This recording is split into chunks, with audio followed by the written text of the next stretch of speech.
Imagine finally achieving the American dream. And then you go to jail. Like, soon as you, I'm even talking about literally, soon as you ink that, now we're gonna take the rest of your life in jail.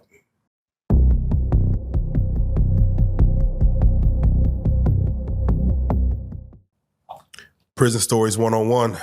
We are here with the, I don't know, there's so many adjectives to use, but for now, I would say the legendary Twisted Black.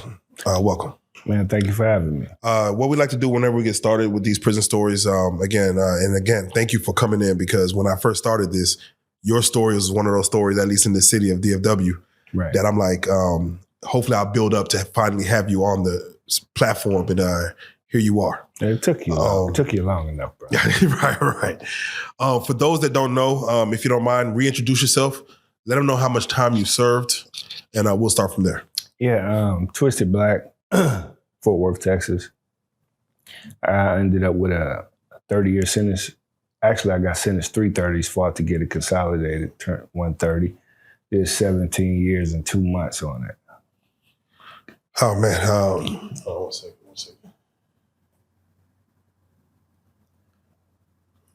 All right. So normally whenever we have a conversation, especially when it's the first time on a platform, I try to get the who, what, when, where, and how. If you don't mind, first I want to start with the what. What was the crime? And as I get into this, a lot of people who know of DFW, know of Fort Worth, know of your story as far as your artistry, know of your music. Some of them know your story, but we're going to kind of go a little deeper what they may not have known as far as the time that was taken away from you. But with that being said, the crime itself, can you speak on what the crime was? Yeah, it was conspiracy to distribute crack cocaine. Where was the, what state, what city, where did because this is federal charges, correct? Correct. Where did they try you? Was it Texas? Was it outside of Texas? Midland, Odessa. Midland, Odessa. Went there one time. One time. Never been Odessa before? No.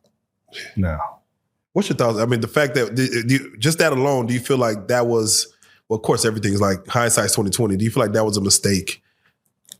Absolutely, because I fought against it. But I was signing the artist at the time, Zet, to my label.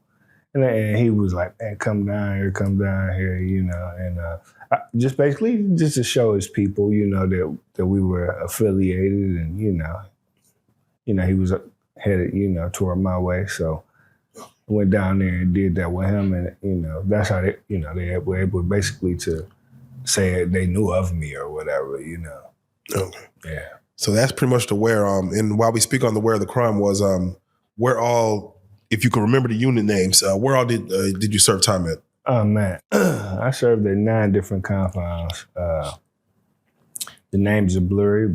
Beaumont, Victorville, Yazoo, Fort Worth, Seagoville, Texarkana.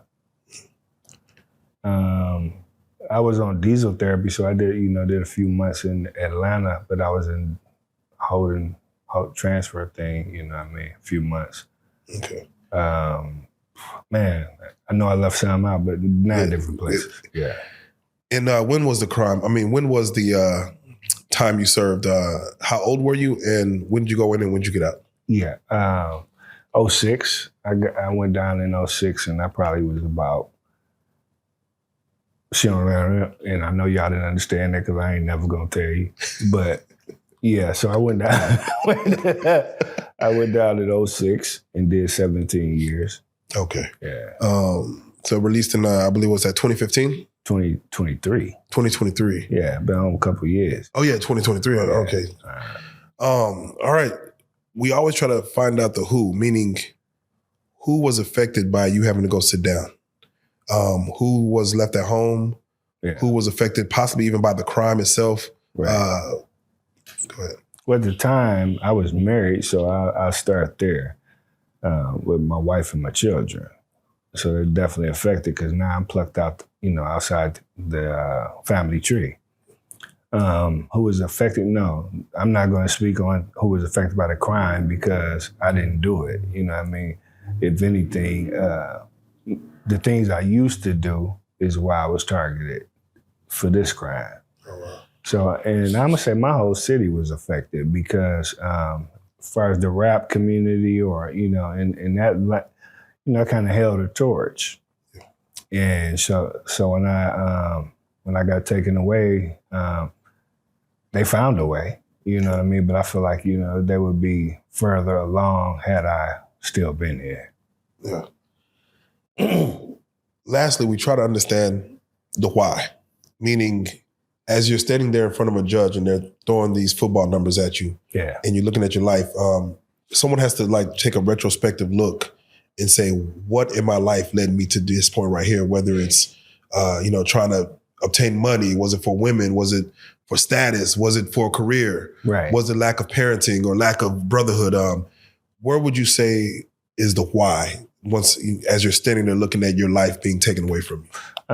The why is because I sold drugs. I made a conscious choice to do that. And so even though at this particular time I wasn't selling drugs anyway, I mean, right then, that stigma was still there, with the law enforcement. So that would be pretty much the why. And the why is I kind of came up. My father was doing the wrong thing, selling drugs at the time. So it was kind of something I was birthed into, but I still had a choice. I'm not making no excuses here. What was your reason for, once you get that first pack off or whatever it is, what was it for you that kept you going? Was it the rush? Was it the money? What was it for you that made you say, all right, this is the game I'm in? I was good at it. I was good. Yeah, I really was. I was good at it. I'm a people person, I'm a wordsmith. I'm a salesman. So, and then I was with the shit too. So, whatever shit came, I dealt with that too. But then the money, the status, the women, everything you name. If somebody else is doing it for a different reason, then that's them. But me, everything that came with it. How long were you in the game prior to the arrest? 13 months prior. 13 months. I had quit 13 months prior to the arrest. Since I was about 15. Since you were 15. It's interesting because, as we have, this is a nonviolent crime that, of course, they're going to put these numbers on you. Right. Did you have an out? I know outside of rap, as far as I'm going to do this up until I'm done. This is my last situation. I'm done with it. Did you always have an out, or were you kind of just, hey, I'm gonna just go day to day, see whenever I'm feeling? As far as the drug dealer? As far as the drug game. No. Music was always what I wanted to do. I never really wanted to be like a professional drug dealer, whatever that may look like. So I went to college. You know what I mean? I went to Prairie View. Shout out to Prairie View. Shout out baby. And so I wanted to get my degree, but that was pretty much just because my mother wanted me to. She knew I was sharp enough to do it. But at the same time, I wanted to excel and conquer in the drug game because that was my ego talking, like, ain't nobody better. Yeah. And so, but my pivot was always going to be music. So that's why 13 months prior, once my music, I knew I had deals on the table and I knew I was going to, be able to change my arena, but still live the same lifestyle or better. Yes. Then it was always for music. Yeah. It's interesting because, the rapper lifestyle, especially back in the 80s when it first, kind of when rap became a thing, it was a lot of looking from the drug dealers as far as the cars they drove, the money they flashed, the women. Rappers weren't getting paid like that. Now, Fort Worth, I don't think had anybody prior to you coming, you were the catalyst of Fort Worth hip hop music, with I'm a Fool with It. You're about to basically just give Fort Worth a shot of needs as far as everything going forward. You said that you feel like they railroaded you. So the first question is, what was your relationship with the laws in Fort Worth? Like, they got to know you, right. They got to know who you are at this time. What was your relationship with the law enforcement? Well, I can give it to you better than this. I went to trial, right? Took it to trial. Oh, definitely. So when I go to trial, because I'm indicted by Midland, Odessa Police Department, Fort Worth had nothing to do with it. Right. So they had the bright idea to get the Fort Worth task force and ask them about me. And the dude got up there and said, in this public record, he said, man, all we know him for is music. Saying now back in the day when he was young, we used to chase him all around the South Side and stuff like that. But, I can't attest to that. Didn't give him nothing. True story. That's crazy. Actually, it was Big Sam. Everybody in Fort Worth gonna know who that is. It was That's who they reached out Big to. Sam got up there. So I just remember when he was a kid. He was a bad kid. But everything else just been music. So can you walk us through the situation that happened as far as them coming down on you? Did you see the signs? Were they building a case, or were you part of someone else's case? No, it was an individual case. Okay. And what it was is that's when the fishbowl was going on, and a lot of those guys were my guys. So I seen them snatching them up. And so I did get hip to that they were following me, And so I'm like, well, they just wasting their time. They think maybe I got something to do with this shit, But I didn't. And I knew if any one of my guys would have got nabbed, then they would have told them, hey, Black ain't got nothing to do with this. At least that was in my heart. Right. And so they really didn't have the case. So when I was indicted purely upon, of course, as they would say, hearsay or whatever. They didn't really have the case until my name came out in the newspaper because, like I said, my little homie I was signing to my label, he was going to court, to trial, I want to say. And they said Twisted Black was in the audience. And so that came out in the Midland newspaper. And so this sucker was doing time already. Fritz Hicks out of Fort Worth, Texas, used to be in Stop 6 all the time. He was doing time. And when he saw my name in the paper, he called the agents. I'm out here free and everything. He called the agents and say, I can get you him. I got information on this guy. And that's what made them chase me down. But it was also my fault too, because I was doing mixtapes, naming off they snitches. And, I ain't know the Fed played dirty, And so, I kind of put the light on myself because I thought I was untouchable. I wasn't in the game, and I had plenty of money. I was nigga rich. Yeah. You know what I'm saying?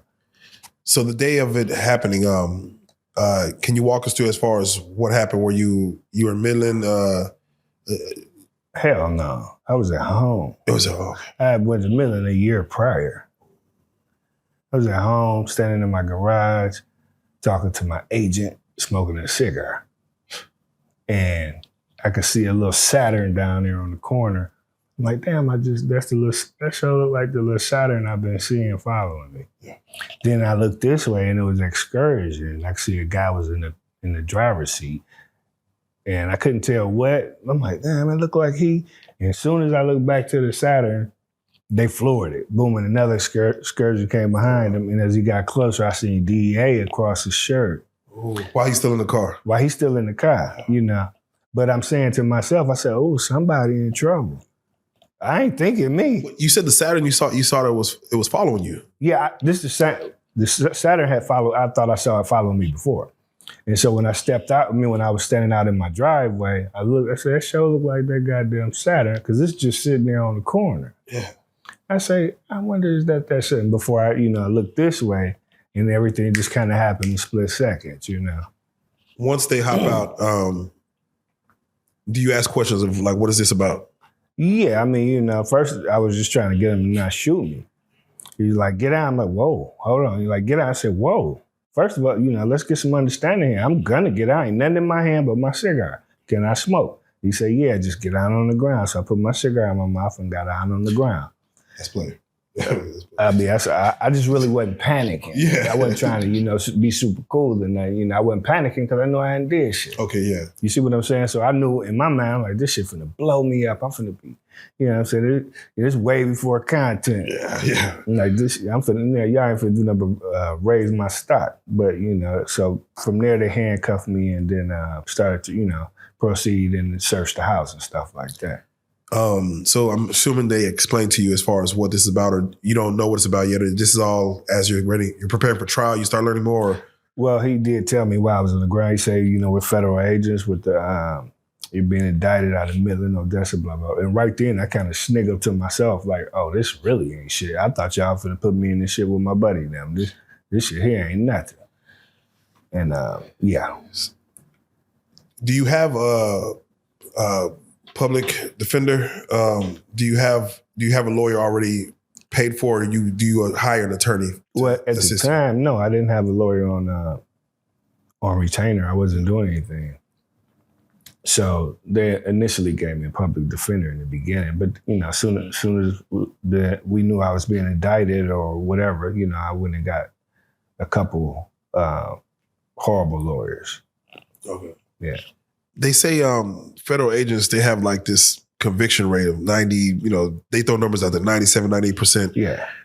Did they offer you a plea deal? Of course. That What was the first offer? The first offer was 7 years. And they wanted me to snitch on a guy named Danny Ray up out of Midland or something like that. Turned out to be one of my homeboys' brother to this day. Shout out Maceo. But so they offered me the 7-year deal. And then once they knew I was going to trial, they came back with another plea during trial for 10 years, which that's the one I should have took. Really? The 10 years, yeah, because the 7 was, when they first threw the 7 at you, like... The 7 was the rat. They wanted me to rat. Oh, yeah. Plus the, Yeah, the 10 years, they just was like, fuck it, we don't want to go to trial with you, nigga. We really know we ain't got shit. And that's what I should have took. Okay. Yeah. So you do choose to take it to trial. Yeah. I'm assuming you're going to be shown what they have in the discovery portion. Like here's what they have on you. Right. When they show you what they have, are you like, yeah, let's rock and roll. Let's go to. Yes, Lord. Yeah. Because they put 6 people on my case that I never met before in my life. One of the dudes I met briefly when I was in Midland the one time, and I just asked the sucker about buying some mini bikes and shit because I was finna go to Galveston. And he had about 6, 7 mini bikes, and it was Zet's cousin. Bitch ass nigga named Andre Harris. So he's in Midland right now. Why do you say that? Did he was part of the case? And yes. He was one of the witnesses faking like he had bought drugs from me. Oh, you dig? So, but in his defense, all the other ones said they bought crack from me. They was lying. And he the only one said he bought a half a brick of powder from me or a whole brick, one of the two. But at least he wasn't trying to put me away for the rest of my life. He was just gonna snitch to where, half of my life, not the whole life. So, if that how long is trial? Trial lasts 2 weeks, champ. 2 weeks. Do you feel overall that your lawyer, before they say guilty or not guilty, did you feel your lawyer did a good job, or do you feel he left a lot of meat on the bone there? He left too much meat on the bone, man, because they had phone calls of the sucker Dre Harris and the other sucker Courtney Eichelberg or some Eichelhart. They had transcripts of them talking to this one female because they both was liking the same female. Both was some tender dick about the bitch. And they both, on the phone, jail phone, telling them, and the Fritz nigga, they had him telling his baby mother that he didn't know me, he was gonna work the system and blah, blah, blah. I had the other 2 suckers basically saying the same thing. And then my lawyers, versus having those conversations played to where the jury can hear them, actually hear them saying, I'm finna lie on this nigga to get out of jail. The judge who was rocking with them on the cool, they had him transcribed. Now, that's one thing, you got a jury been in there for hours. And you say, I'm finna read this, and it's a long, drawn-out ass conversation and getting to the point. You see what I'm saying? They left a lot of meat on the bone because you didn't have a drug sale. You didn't even have a real nexus, meaning the female Angela Hudson, who they were using her for a nexus, because she went to fucking Western Union and sent $2,900 or whatever it is to me. But I'm telling them, I don't know her. I never picked up the money. So where's the connection? The money went back to the bitch. Yeah.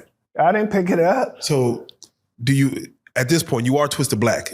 Yes, Lord. And I'm sure the lyric, Do you feel like they're trying, all right, another rapper we got, they're trying to, like, no matter what, they're going to try to railroad you on this one because of who you are? I didn't know to this magnitude, brother, because I didn't know how the feds play. But I remember one thing when they handcuffed me and they put me in that excursion. I'm in the back, true story, no cap. Got the handcuffs on, and he said, "We know about your deals. We know about the deals in New York, because at the time I was rocking with DJ Toomp, same one that T.I. fooling with right now, and we had like several deals on the table." And so they basically telling me, "Hey, we know what you do and we know about that." He said, "But we feel like you're a drug dealer, but right now I'm gonna give you a chance to help yourself. Where's Leroy Big Shelton?" Which is my partner. It was my bodyguard at the time. And so as soon as he said, "Where's Leroy Big Shelton?" I got my hands behind my back. And, I said, "What?" He said, "Leroy Big Shelton, it's time for you to, tell us where you at. It's time for you to help you." I said, and so that really pissed him off, you know what I'm saying? He like, "Oh, you're gonna see," and I'm saying to myself, "Man, we ain't gonna see shit, nigga. I'm rich. This shit here ain't nothing." But you know how that go. How long does the jury deliberate? About 3 hours. 3 hours.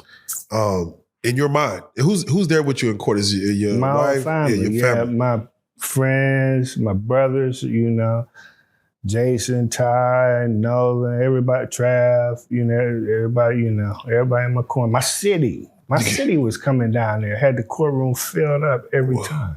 How old were your kids at that time?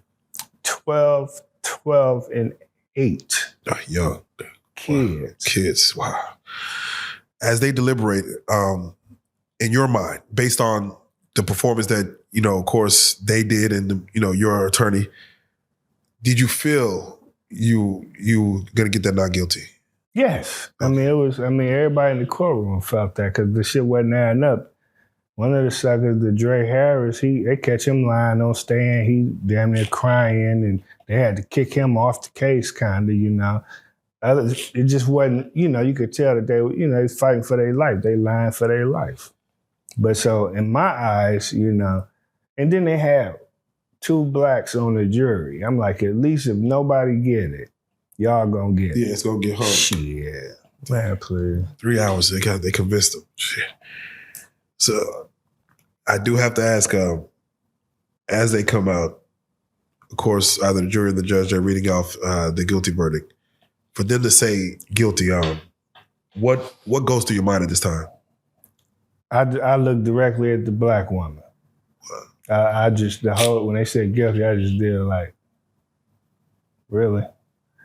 And, just kind of shook my head, because I didn't know I could get this much time. My lawyer had told me the most I could get was like 12 years. Yeah, I was going to ask, what were you looking at? Yeah, 12. He said the most I would probably get is 12 years, but I got attempted murders and shit in my past. And so he said they may stretch you out to about 15. And so I'm thinking the most I can get is 15. I'm like, run this shit, because I ain't do it. Yeah. And 15 turned to 30. Yeah. As they, because I think you said you had 33 30s to run consecutive. When they gave you that amount of time, yeah, like what goes, because mind you, I've talked to regular people who don't have much going on, maybe just doing petty crimes and, the federal charges, but again, your career is, you have deals on the table. Man. What goes through your mind as far as them throwing that number at you, as far as the rest of your life, your children, your wife? What hits you right there? It don't hit you right there. Okay, yeah, please. Yeah, only thing hit me, I'm a fighter, so when they said the number, because he read it off, 360 for this charge, 360 for that charge, 360 for this charge. Boom, I'm like, that's 90 years. Yeah, you're doing the calculation of these months in your head. Hell yeah. For the first 360, I had to sit there for a minute and calculate that, like, 360 months, what the fuck? And so I hit my lawyer and I said, "Hey man, you told me whatever sentences they would run CC." That's my first order. If you're gonna fight a war, that's my first. What would you call it? Stage of the battle. Yeah. That's my first battle. And so he's like, "Your Honor, Those charges were to run concurrent. Is that correct? So boom, that was my first fight. So it took about a month for that to happen. You know what I mean? And then it hadn't sunken in, if that's the right word. Yes.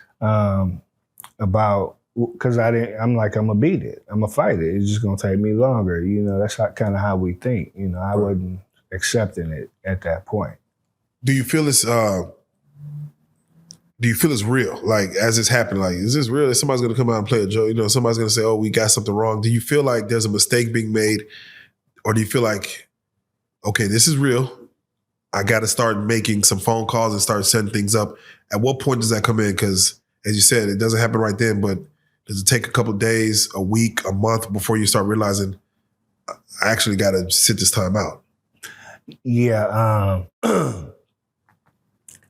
I didn't. Man, I'm gonna tell you when it started to kind of kick in. Prior to the sentencing, is I had 2 bond hearings. So we were asking for up to $1 million, you know, any kind of cash bond. And my lawyer was like, well, it may be $1 million cash bond. We were like, man, just give me the fucking bond. Get the bond, we're gonna make it. Well, when they wouldn't give me a bond for no reason, basically, I was like, I may have to, you know, this may be a little real. So like soon as they sentenced me, so I'm talking about immediately after the guilty, before the judge, you know, before they even get past the mic back to the judge, I'm in fight mode. I'm like, okay, I'm finna have to sit down, I need to call so-and-so, woo-de-woo, and blah, blah. So I was already there, to answer your question. Okay. So where do they first take you? While you're fighting this, where are you at while you're fighting this case? Midland, Odessa. Okay, it was so a little place called ODC. ODC. This is, again, if anybody who knows, again, I know the nation watches this channel, but if you know, if you know Texas and Midland, and this is middle of nowhere. How was that? Just while you're fighting your trial, how was that? I guess is that county or is that's the feds? They got you in a federal holding, or yeah, it's a federal holdover, and that was horrible in itself because at one point they put me in, you know, I was a high profile prisoner, so they put me in an immigration jail. I was the only person over there who spoke English. Oh, wow. How was that? Just like you can imagine, it was miserable. You can't talk to no one. I mean, you're nobody. I told the guard, I said, man, just find me an English Bible. Nigga, that's all I could ask for. You know what I mean? Right. Man, find me an English Bible because, you know, I can't talk to them. I'm finna talk to God today. Man. You know? Did he find you an English Bible? Yes, he did. He brought it right. Hey, the look in the guard's eyes, I wish I knew his name, was like, oh my God, we ain't never seen him do no shit like this. He knew, you know, because you got to think about it. See, prison is territorial. Yes. You dig? I'm the only black there. I'm the only black in this whole mother freaking. Yeah, right. So that in their mind, they finna get it off on this nigga just came through here.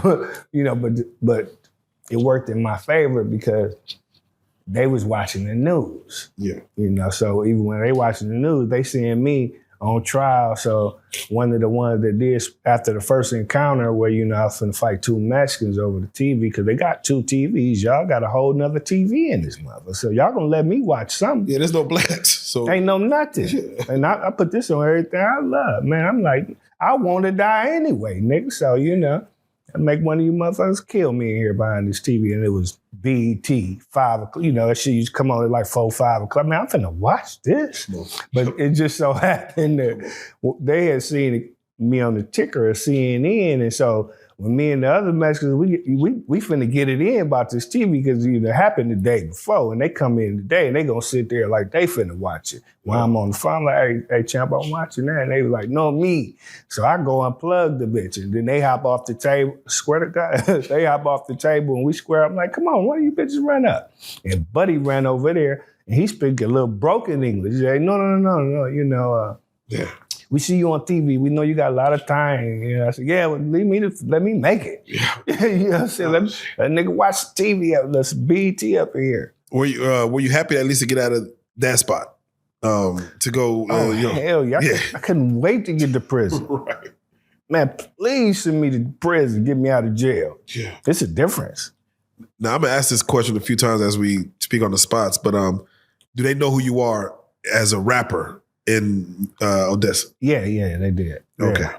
Hey, can I drink my tea? Please. Yeah, I'm sorry. We it ain't nothing but tea. I had brought it in. Oh yeah. There you go. No, please. And anytime, have it on camera. Cool. As I ask it, again, as you move around, and I guess you can speak on it now. Do people know who you are as you move from prison to prison? Do you let them know who you are? Does it matter that you're Twisted Black, or how did that follow you as far as the rapper versus Tommy Burrs? Man, great question. Every Texas prison I was in, they knew I was coming. Of course, they knew me, and then that's different. But when I was going out of state, so let's just say Texas automatically, they know my music and they knew kind of my street MO. So they knew I was solid.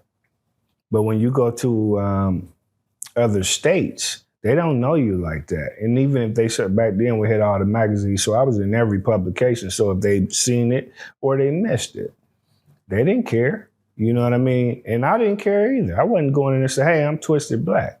You know what I mean? I'm a rapper from Texas. That wasn't important. That ain't how you do your time. Yeah, right. Those who did know you, and especially in Texas, is there a respect that comes with that in prison? As far as having that status already, is there respect that automatically comes with that? Yeah, it's a gift and a curse though, right? Speak on it. Because let's just say the ones that knew me and knew of my street antics, there's a certain level of respect. But the ones that don't know me and just think I'm a rapper, well, they respect the fact that, okay, here's a rapper. We bidding with some nigga that, is supposed to be a rapper. But it goes both. The curse part is they don't know I'm a stomp down street nigga. You see what I'm saying? Yeah. So you may have dudes that may try to press you, or dudes that, it could go either way. Thinking you're just a rapper. Oh, you're just a rapper, because that's what I would do. If I just ran up on a rapper, I'm low-key try to press him. Because I'm a street nigga. Yeah, I'm trying to get it up out of him. Right. But they don't know I'm nigga, man, please. I'm just street nigga know how to rap. You know what I'm saying? Right. So, I done had it all. Yeah. Yeah. For as far as the time that you're about to serve, you're looking at it, did anyone prep you as far as how to do your time? I know a lot of people maybe had uncles, your pops or whoever. Some people that might have did time before you, maybe state, maybe feds. Did anybody prep you for what you're about to face during this time? I'm gonna answer your question first, and I had done state time before. Oh, I went to state prison too. Went to the boys' home. Went to the state prison. I've been doing time all my fucking life, and which I'm embarrassed about. You know what I mean? And I ain't gonna say I'm embarrassed about it. I'm not gonna say I'm ashamed. I'm just gonna say regretfully. Okay, I had spent a lot of time in jail. So, but nobody can prep you for doing 30 years. The best game I got during my bid, I was at Beaumont. Just when Beaumont was rocking and rolling, somebody getting stabbed in that bitch literally every week. Literally. This old dude told me, we was in the laundry room, I want to say, and he was like, I like your style, so I see, you guys kind of, they look up to you, they respect you. I'm like, yeah. He said, you gonna be gone in a minute now. You ain't gonna do that whole 30 though. He said, but you gonna have to nibble on it. And I just put that in the song that I just released last week called Court Date. Oh. It's on my. So he said, you ain't gonna be able to swallow it. Yeah, he said, you ain't gonna, he told me flat out, he like, you gonna do it, you gonna give him about a decade. He said, but you ain't gonna do that 30. He said, you gonna have to nibble on it. What did he see? What was he getting at saying that you wanted to do it all? He was Lord willing? Or? You know how everybody has this, when you doing time, especially if you're doing time and you know that they railroaded you. Yeah. You had this idea in your head of going back to court and it's over. You found a loophole or whatever. That's why we continuously fight. We continuously put those appeals in. And we think, boom, Vamoose is going to do, they can probably give me time served or drop me down to this or what. But he was telling me, young nigga, that ain't happening. He said, you're going to have to walk some of this down. He said, but you going to get it back. So I ended up getting back 10 years. Yeah. You see what I'm saying? So I get back and end up giving away 17. 17. So, For you to do this time, how do you mentally do it? Are you expecting I'm going to get out soon? Is that what you're, day to day, month to month, year to year, that, hey, I'm coming home, I'm not going to do this whole 30. Did you accept prison as your life? Like, in my mind, I'm going to just be here. I'm not going to worry about the outside world.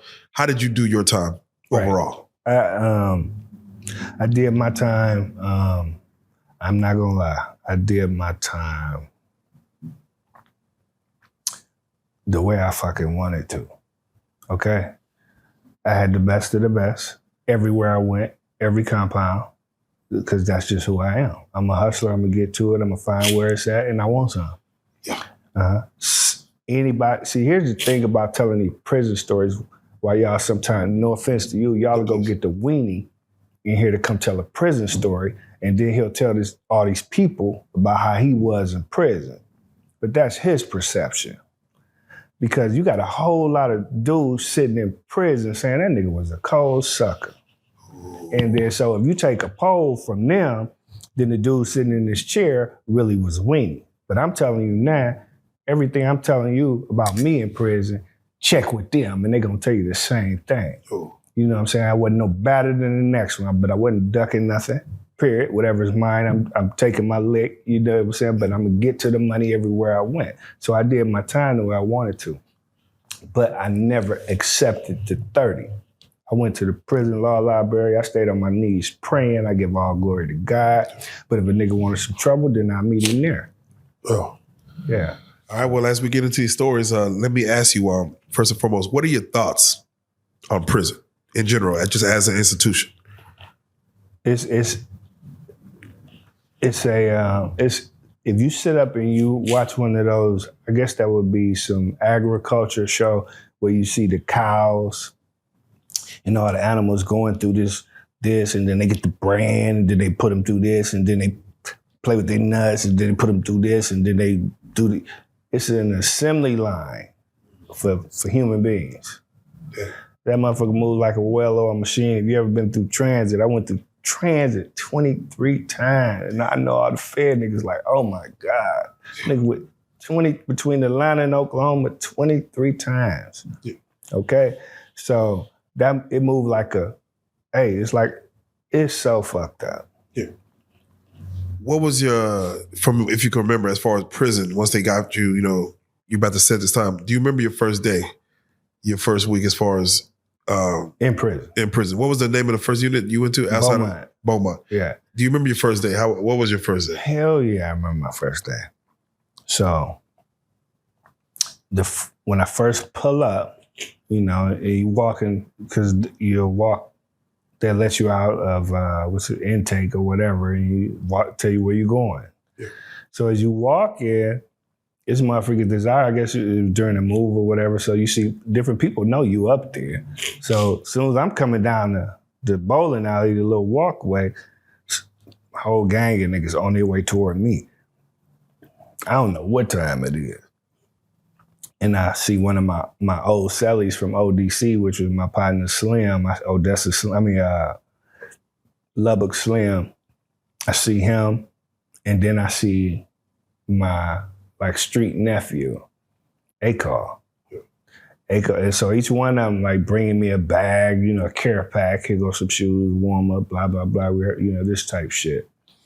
And we walked a little bit, and I remember, so it's a crowd of dudes, and I introduced myself to a few of those guys or whatever. But my mind, I'm still, I'm like, this can't be life. This can't be real, you know what I mean? But so me and Akar and Slim, we step off from the crowd. He said, come on, I'm gonna take you to the building. You stay in there with me. This was Slim tell me. I'm like, all right, cool.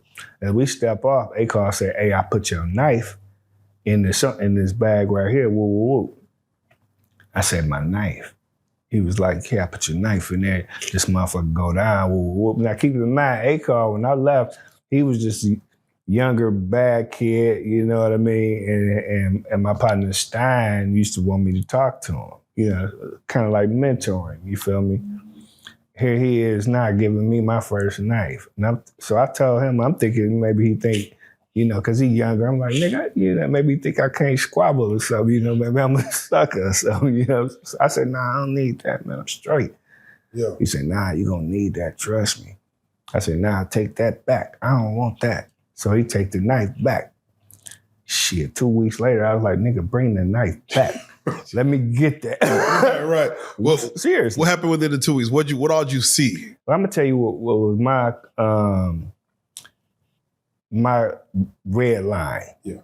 Okay, now you see, because I've been in the state, niggas get it in all day. I'm talking about from the time they pull up. When I seen formidable, nice-sized dudes, instead of squabbing, they coming right out with the knife. I'm seeing niggas get pat downs and then still pulling out with. I'm like, oh hell no. But I told Akar, I said, go get me a knife, but I want that bitch to be real big, right? That's called a bone crusher. I said, go get me a big motherfucker because I really don't want to kill nobody.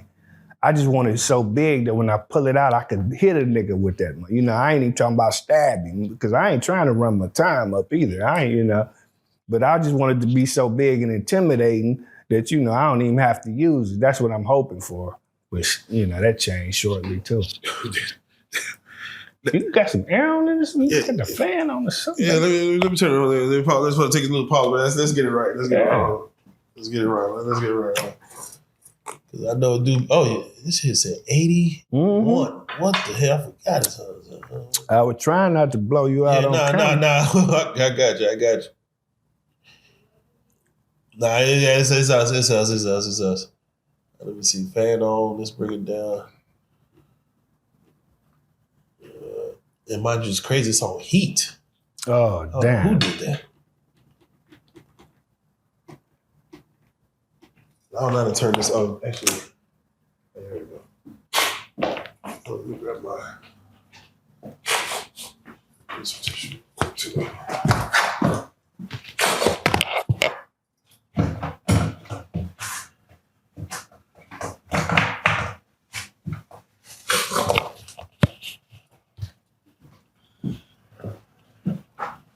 All right. That should be good. All right, coming back in 3, 2.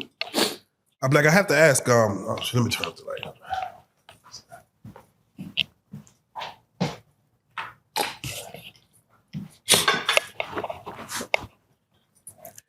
I'm like, I have to ask. Because you know, from people who know the story, people who know your story, you know, you took a shotgun to the face.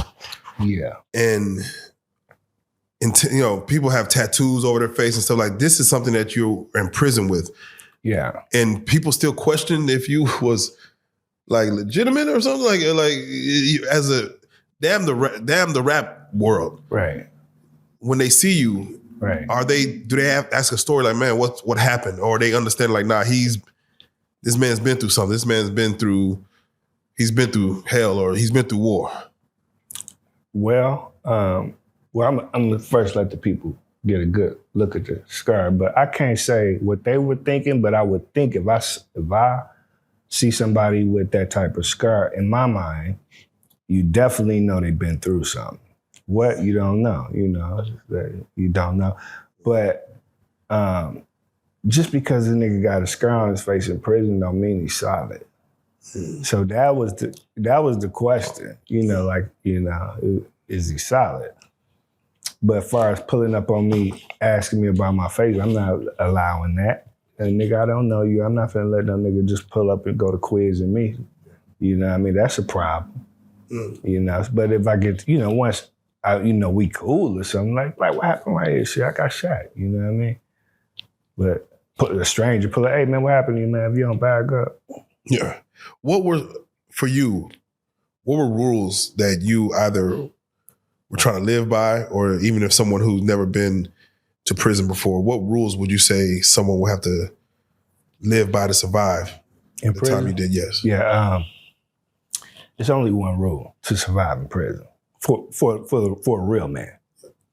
And everybody that's in jail listening to prison stories know the number one rule. Anything you do, you have to be 21 about it. And that means you have to be a man about it. You have to be a grown up about it. Mm. So my thing is I wanted to just, I'm a man first, so I just wanted to make sure I stood on principle. I gave respect, because that's what I expected. I'm not gonna say I was running around in prison stabbing everybody up, because I'm not a tough guy. That's not my MO. I'm just a man. And so as long as, even to the guards just watching, they know. If you come to me any other way outside of respecting that I'm a man first, we got problems. Mm. Yeah. How many fights, if any, did you have in prison? 4. 4. Yeah. Do you remember the reason for the first fight? Yeah, just, the first, I can give it to you better than that. I had one fight that I felt like I had to fight. Mm. The other 3 was because I kind of just wanted to. You need your ass whooped, or you ain't been touched, or, something like that, or I'm rocking with my guys, it's in a riot. But one fight to where I'm like, it was a young boy, he was 31 years old. I was much older at the time. Yeah. But I felt like I had to fight him because he didn't respect nothing but the fire. Meaning, he ain't gonna respect nothing else. I'm watching him how he interacting with all these other different people. And I said, okay, see, this young nigga right here, see, he one of them ones, you just got to put the business on him. And I was right. You know what I mean? I knew it. So when it was my turn, when he finally picked me on his Rolodex, I went directly in his hello. And, got to, and I ain't gonna say I whooped him. I won the first round. He caught up on the second round. Ain't no need me lying because them niggas in jail, they'd be, oh yeah. He caught the second round, but the first round I put him down. But he respected it. I ain't had no more, not even a side view of the nigga. You know what I mean? Side eye from it. Yeah. Did you, when it comes to prison, you said, well, let me ask this. How many people do you feel are knifed up in federal prison, percentage-wise? Percentage-wise, it depends on the prison, because once you get to the lows, I can't say all low, because some of the lows, like Forest City, they still, they're going to be knifed up. But just to say half, matter of fact, I'm going to say 60%. Got a weapon, yeah. That's a lot. That's a lot. As a general question, what would you say is the worst thing you see in prison? Or something that stays on your brain? Yeah, one that I can't shake. And I was just telling my son about this the other day. This is how sick prison is. I tell people all the time, whether it's where it's a beef with somebody or whatever, or anything to where you have to be negative, like, I don't like you, I ain't gonna speak to you, or whatever. See, that takes energy. You see, like if a nigga walk in right now I don't fuck with, it take more energy for me not to speak to him than to be like, what's up, baby? Hey, So I said that to say that I was explaining this to my son, that I had to fight back my natural instincts when I watched, I seen a man dying. It didn't have nothing to do with me. So they done beat him up, stumped him out, and he's trying to make it to the officer station. And he kind of sliding up the wall because he can't see, his eyes are, fucked up. So he just trying to feel, and he was making a noise like I never heard a human make. Now it takes all of me to not go assist him to that officer station, but in prison you can't get in nobody's business, because that could have been me. I hear that where you have to mind your business, but a situation like that, you still mind your motherfucking business. You want to be human or you want to be unhuman? You want to be human or you want to be unalive, nigga? What's up to you? It's not a situation where like I'll own his respect, at least. I helped him out. Like, it's like, you just don't need to know whatever that is. Man, you better perfect your look off, guy. I'm just being honest with you, Chad. I hear you. And it's crazy because I got a brother of mine, Tywin Trigg.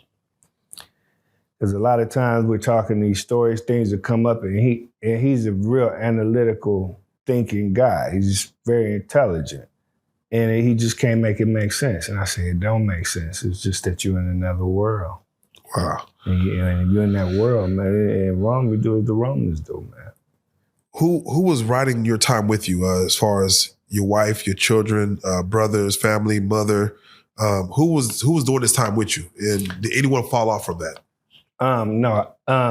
Well, fall off in different aspects, but my wife at the time, my children, my brothers, Ty, Jason, always my play sister Pete. So I don't have that horror story. I didn't do my time alone. I had a great supporting cast. Then I ended up marrying another woman, and she was there for me too. So I don't have that horror story like that. As far as I have to take. Oh no! Please.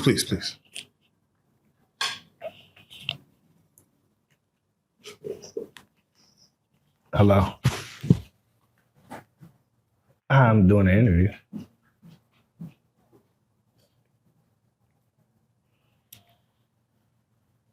Yeah, I mean, you asked me how I made it. I ain't heard nothing back. I mean, if you want to, I'm still here. You'll text me when okay, that's fine. That works. Oh, okay. All right.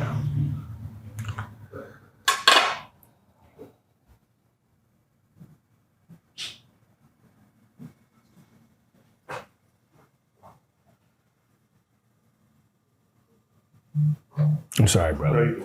I'm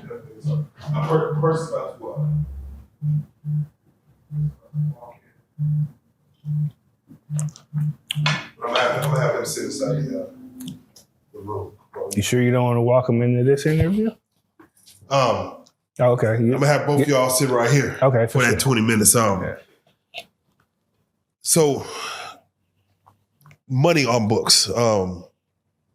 Were you being taken care of from the outside before hustling and getting it on the inside? Was anyone putting money on your books constantly? And I'm always curious, whenever you have a song out and it's getting plays, do you see anything from that coinciding with your prison sentence as far as money from residuals or anything of that nature? Does that come to you, a family member? Do you see any funds from having music out in the world? Right. Not until 2019. Okay, and I'll tell you why. Now, I was making money putting those. I put 5 albums out from prison. Right. I was making money putting them out. I was dealing with Poly Rec Shop, and at the time I was dealing with a DJ. And so I would just, give me a little money up front to do it, and, a little money here and there. But my thing, champ, I didn't have nobody constantly putting money on my books because I didn't need it. I was constantly sending money home. I was one of them. And there's a few of them. They get real money in jail, So I was, but I did at the end because I was trying to stay all the way clean. Yeah. Like my brothers, Jason, Ty, Trevor, anybody would, send Nolan, they would just send me something, especially if I needed it, if I had to ask someone. Because if I was asking somebody for money, it's like, okay, well, he needed it. Yeah. For those at home who may not know, how much is a decent amount to send somebody, whether fed or state, just to make sure, okay, because some people I don't got nothing. And they might not know the amount. I'm not looking for no hundreds of thousands. Right. How much is a decent amount for someone to say, hey, I got you, let me put some on that? Man, let me tell you something. The person that's in prison, if you send them $25, champ, if you send them 10, they appreciate that. Yeah, but to move the needle, you have to imagine, if it's just hygiene, if $25, they can get some motherfucking hygiene. Right? You go to 50, now they get, maybe a Zoom or Wham here and there. You know what I mean? Yeah. So I'm not going to say no certain amount, but I'm going to say if you a street nigga and you sending your partner some money and you still out there getting it, man, we all at least send them a couple $100. Minimum. I'm talking about because you ain't been hitting them because you're going to get that to the bitch. Well, yeah. Easy. So, really, ideally, you want to send them a nickel, a thigh, so they going to play tickets and gamble, let them live like how they living on the street. There you go. But if you're out here in the struggle and you're a working person, I'm speaking for myself. Yes. if I send you 50 or I send you a yard or, a yard and a half or something like that, nigga, it's because I ain't got it like that. You feel me? And I got 2 or 3 people that I make sure that I don't have to wait for them to call me. I'm just gonna hit you off. It go 250 here, it go 200 there, 50, anything make the needle move. I definitely, when it comes to, of course, like you said, the family, they're gonna do what they can. But you was actually hustling while you was in there. I was. What was first of all, what job did they give you? What job did you Yeah, mostly everywhere I went, I had I would probably go in there and get a tutor job or somewhere I could be around a typewriter, in the library or something like that. Or either I was on one of them fake jobs where you really ain't going to work and one of your partners, he got a position, so he gonna check you off every day and you ain't got to worry about it. Now, when it comes to having to hustle, everyone has, they know how to get to it. What was your hustle? What was your go-to? I was a bookie. I sold cigarettes. Yeah. I hear Percy back there laughing. Yeah, right. Yeah. How important, because I don't think people understand, like, we speak on it. How important is the cigarette game in prison? Like, look. Like they say it's more important than weed, than drugs. Okay, check this out. Now imagine this.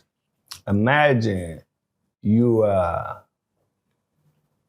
sell a pack of cigarettes for $150 up to $250 a piece. Yeah. That's for the pack. For a pack of cigarettes. Jesus. One of them is $10. You know what I mean? Right. So that's the money game. I've heard a story where someone ran up thousands, hundreds of thousands. Man, the cigarette. Man, shout out to Thumb. Shout out to Dial-Line out of Memphis. Man, I watched these boys in real time leave out with minimum of $250,000. My boy had $250,000 on the Cash App because we couldn't even get bank accounts. I'm looking at it in real time. Oh man. Yeah. Oh man. Any other hustles outside of bookkeeping? You got the drugs and stuff, but I never would do anything that could render me more time. Yeah. Yeah, I wasn't gonna mess with no drugs or nothing like that. What was your vice while you was in there? So, I mean, everyone has a vice, I'm assuming, like to get them through their time, whether reading, whether gambling, whether, what was your vice to get you through, like something that you use, like I'm gonna use this to get me through all this time? Jesus Christ. Yeah, Jesus Christ. Did you, a lot of people lose faith when they go to prison. Yeah. You found, you became closer. That was in the beginning. Okay, yeah. Yeah, for sure. And I understand them in that aspect too. But me, I know God is real, see, because the shit I done been through, I knew a nigga couldn't have got me out that shit, or got me through it. He didn't have to get me out of it, but so even when I was finna have a fight or going to a ride, I had a prayer I would say. I said, Lord, please give me the skills to be on the battlefield and remain victorious because my record was flawless. I said, but hopefully, this won't have to happen. But if I do, basically, God let me win. Is there a fear that every day you could die in prison? Is that a real thing? It's not a fear that you, no, it's a reality. It's not a fear. It's more of a reality because you're not spending every day thinking about, I could die today. Right. But it's such a reality that reality dictates your moves. It dictates your actions. Yes, sir. Because I know if I do this wrong, I play this dude too out of pocket, then I could die today. Correct. You're an artist. Yes. How does that play in prison? Like, are you able to, do you continue to write? Can you record? I've heard people record on phones and drop. I remember you had a track that dropped. I did 5 albums. Yeah, you had some. Yeah, music that dropped while I was in there. What? How does that work? I started off on the jail phones, right? Okay, yeah. That's what put me up under the radar of the Federal Bureau of Investigation. They were like, I don't know, we ain't gonna let you do that. Then, of course, it translated to the cell phone shit. Yeah. You know what I mean? So anywhere I could get a dial tone, I was rapping. Right. Are you writing down your raps? Are you writing? Like, do you have hell yeah pages and books, pen and pad? All that. Okay. Yes. Okay. I did. Mentally wise for you, this is again what you do. Are you collecting something for when you finally do get home? Absolutely. The whole time. That was my motivation. So you asked, what was my vice? Let me answer that. I didn't really have a vice. I'm not much of a drinker, smoker, or none of that type stuff. I picked up a cigarette when my mom died, 2016. That was a big fucking mistake. But however, I didn't have that to where I just had to have, and this gets me through, right? So if it wasn't God, I just knew God was going to get me through. But music, when music was in 2009, when I started doing music through the phone again, and when I got the response from the streets, and they were celebrating it and shit, that's what got me through every day, trying to get another banger to the people that was waiting for me to come home musically, because, music is that's my passion. Man, you mentioned your mom passing, and again, condolences. Yeah. A lot of people don't speak on that. You lose loved ones while you serve that time. That's For you, time. What was it like to get that news, and what did she pass away from? If you don't mind me asking. She had ALS, and that was hard. Because ALS, Eric Dane. I just seen him. I just seen his story. A guy named Eric Dane who, I guess, Grey's Anatomy. He passed. I didn't know what ALS was. Yeah. Until he explained that story, and I take it like a lot more serious now. Right. But for that, did you know she was battling it while you was in there? Well, this all happened within a year. Wow. Yeah, it breaks. It happens you, quick. Yeah. It happens fast. Yeah, and it breaks you down like organ by organ. Right. Yeah, but what was your question? To get that news in prison, people don't speak on getting news like that and what it does to your mental, because you can't. They don't do furlough no more as far as allowing you to go. I'm an only child in real life. I say my brothers because these are my closest people. Oh, I see. You know what I mean? I'm the only child. Wow. And so it wasn't the news so much of her death, it was the news of her being sick, knowing she was gonna die. Mm. Now that makes you feel impotent. You know what I mean? That's tough. And not only that, I felt like in my head at the time, I'm like, the things I've done in my life, being such a wild child, caused so much stress on you. That's why you, in my mind, caught this disease. But that's really not. Yeah, but you're playing that in your head. Yeah. That's in your head, though. Absolutely. Oh, man. You said you picked up a cigarette after that happened. Yeah, for the first time. Yeah, because some guys, I got the news and they knew I was down, so we was drinking some wine, and then they was like, "Man, hit the square," and I hit the cigarette that day and shit. I ain't having a hard time putting them down. This is life, man. I can't wait for you to take a break so I can go smoke. Oh yeah, right. When I'm about to end it up, but I did want to ask you because again, not only the music but the COs. Yeah, did they know who you were? You pretty much, like when you go, like, again, it's the same thing, when you go to a different state that's, not really up on me, because it ain't like I was T.I. or Ron Isley or one of those guys, so I wasn't that big like that. So, but for the most part, a few of them eventually they will. And that's the gift and the curse, because a lot of them will show you a lot of respect. And that's cool. But a lot of them will let you know that you don't get special privilege, and that's not cool. Yeah, because I didn't ask for special privilege. So what happens when they take that disposition with you, they're overtly handling you. They're handling you for no reason. Like, man, I didn't do anything. Why you handling me like that? You know what I mean? But you handle me like that because you know who I am. You let me know, nigga, you locked up. I ain't here. I'm the boss. Yeah. How did you get out? Yeah, if you don't mind speaking on, how does it work with the federal guidelines? Okay. For you to get your freedom? You didn't do the full 30. Yeah. Yeah. See, you do, if I'm not mistaken, it's 85% of your time. Yes. Okay, 2008 or 7, I gave back 3 years. And that was because they changed the ratio, crack. 2010, they changed something else, and I was able to give back 62 months. Right? Again, just changing crack, because it should have always been like cocaine anyway. Right.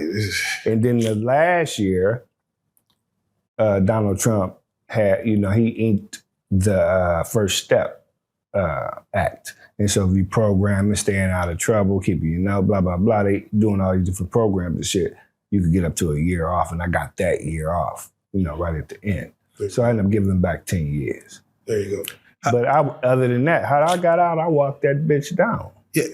How does one even, like, when you said you get back to 3 years, you get back to 62 months, is someone telling you this? Is like, or do you have an attorney that's fighting for you still, or is your like who's checking on that as far as to see what guidelines have changed, or are they coming to tell you, hey, based on the guidelines, we're changing your time frame? Like, how do you get this information? Man, most of us that are in there, we're staying abreast of that because we fighting. We like, this ain't it.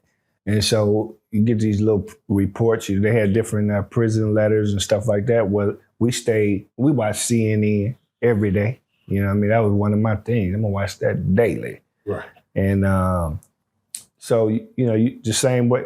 In fact, to answer your question, the people inside, the prisoners, are more on top of post-conviction than the lawyers that's out here. That's real.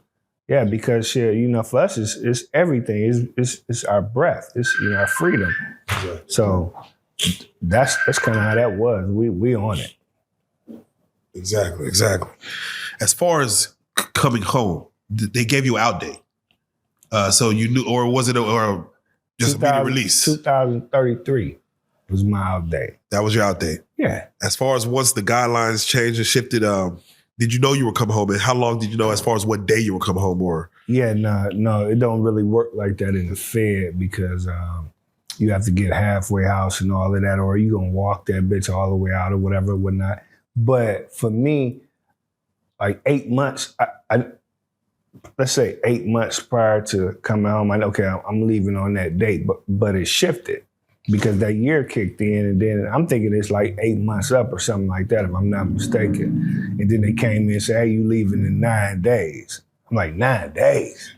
Shit, let me sit down. That's late, let me sit down. You like, shit, it was on July the 4th, 2023. They were like, man, you leaving in 9 days. I'm like, man, you bullshit. Independence Day. Freedom. Yeah. A lot of people were on the campaign of Free Twisted Black.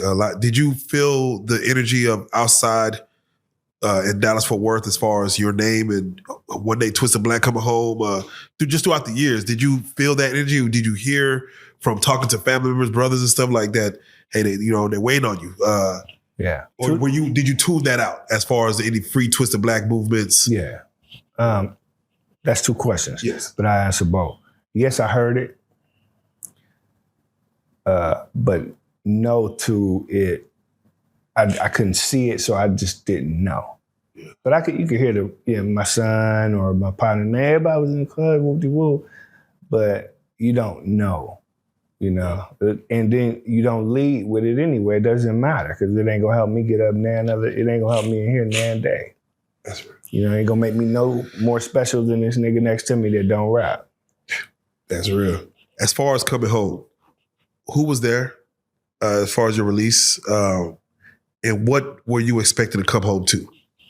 I was expecting to come home to, in my mind, because I'm so resilient, to come pick up where I left off. You know what I mean? I'm come take back what's mine, which is, the best to ever do it. But I came home to a wife at the time, you know what I mean? Good woman, and she had me set to where I was able to fight. Just her having me draws and a place to stay and, stuff like that. And then my brothers, I had a pretty solid support system that allowed me to be able to get on my feet. There you go. Now, again, this is just an introduction to Twisted Black on the stories. I know there's a lot more stories, but I want to use this time just to introduce you as far as what got you in there. And we're going to come back one day and do the actual stories. But I do these prison stories not to glorify prison. Hell. I don't ever want to make it seem like there's some light or this is like a badge of honor. Right. These are cautionary tales that we're telling. So if you don't mind, the youth, to the young man who's out there who is an up-and-coming rapper who maybe got some motion, who, maybe got 1 foot in the streets, 1 foot in the booth. Yeah. Can you speak to those individuals who are still possibly taking penitentiary chances of trying to fund their rap career, if you don't mind? Well, first thing I would tell them is I understand because, hey, to get in as a new artist and blow up and all of that, it's hard. I forgot how hard until I had to get back out of jail. And I done had to start all over from scratch, brother. So I understand trying to fund your rap career with your street money. I do get it. It's not gonna work. you're going to jail because you just going to jail. And the shit's horrible. You're going to lose everything. If you want to get in music, my boy, you have to double down on fucking music. And you can't do those things that could take you away from it because any hiatus is a killer. Period. You go to jail thinking I'm just going to do 2 years and come back. Man, you got to already be on top. And that's if you make it back. Then you got to come back the right way because you may be taking all that time to come back with this grandstand coming back. And then niggas be like, oh, he ain't got it no more. So if you trying to get in music, double down on that because that's what you've chosen. Because all that time I'm going to do this and then hit this bite, this lick right here, man, them niggas going to tell on you because you having money and you having some clout. Niggas, that's all it takes is a nigga to tell on you. And that's going to happen. Yeah. Does it, mentally, did it do anything for you as far as being an artist, having that motion and having to sit that time in jail? Do you feel it's harder to do that kind of time versus you being a no-name, doing doing a crime and just say, all right, let me go sit it down? Do you feel like that's probably mentally tougher to get through that as far as knowing you had the potential right there to go further? Man, that's another great question. And I'll tell you, like I tell other people, I say, me and you both may do 10 years. I can't say my 10 years is more hard on me than yours is, right? But I could just give you an analogy. Imagine finally achieving the American dream, and then you go to jail. Like, soon as I'm even talking about literally, soon as you ink that bitch, now we're gonna take the rest of your life in jail. So, That's real. Yeah, I'm not saying I'm no better than anybody or nothing like that, but I always tell people, everybody's gonna fall in prison. It's just how high your mountain was that you were standing on. And I said that, like, if you was just out here getting it and hitting them and you really wasn't taking care of your kid or whatever, we know that. You know it better than we do. Then yeah, you mad and bitter about doing the time. But if you had actually crossed over and was signing a $1 million deal, 1.7 to be exact, and the street shit is long behind you. Well, that's a hell of a fall, baby. And then couple in that you ain't even do it. Oh, man. Oh, my God. With that being said, the life of Tommy Burns. Nigga, cut. Right. The life of Tommy Burns, better known as Twisted Black. I have to appreciate you coming through. For those that may want to get to the music, follow you on any social media platforms, can you tell them where to follow your story? Absolutely. The Twisted Black on every social media platform. THE Twisted Black. The Twisted Black if you talk like me. Or The Real Twisted Black on YouTube, man. Make sure and get you some of this Hustle or Go Broke material, merchandise, because this is the best stuff going on. I wish you could feel the material. This is Gifted, Black Gifted and Amazing. This is my sister company. And when you got this on, this is not just a brand. Come on. This is a lifestyle. There you go. It don't mean selling dope. It just means you're resilient. You're going to push by all means. Hustle or go broke. There you go. With that being said, I got to say, man, Prison Stories 101, man, Twisted Black, man, I appreciate it. Man, salute. Pleasure's all mine, Playboy. There you go.